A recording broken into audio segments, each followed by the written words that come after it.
This week marks one of these really important anniversaries, right? It's been a year since the WHO declared this a pandemic. It's been a year since restrictions went into place. I imagine you've never had a year quite like this. What's the most important, significant thing you've learned?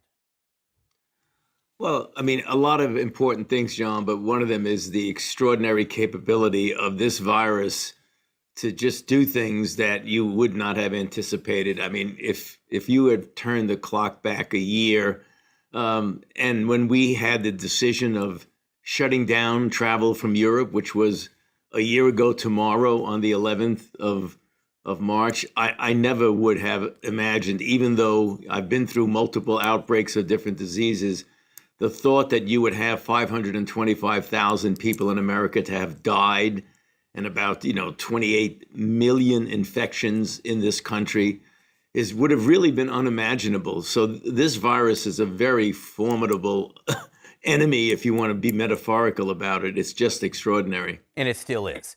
And we're It about. still is. Go ahead. Yeah, things are going much better in the right direction, particularly because of the scientific advances that allowed us to have now multiple highly efficacious vaccines.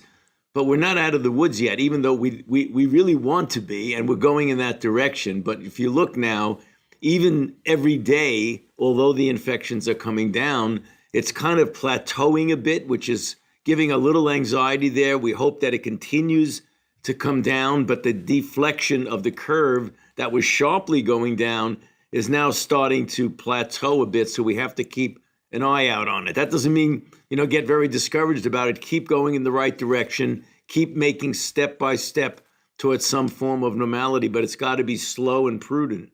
How and when will you know if we've passed the threat of a new surge?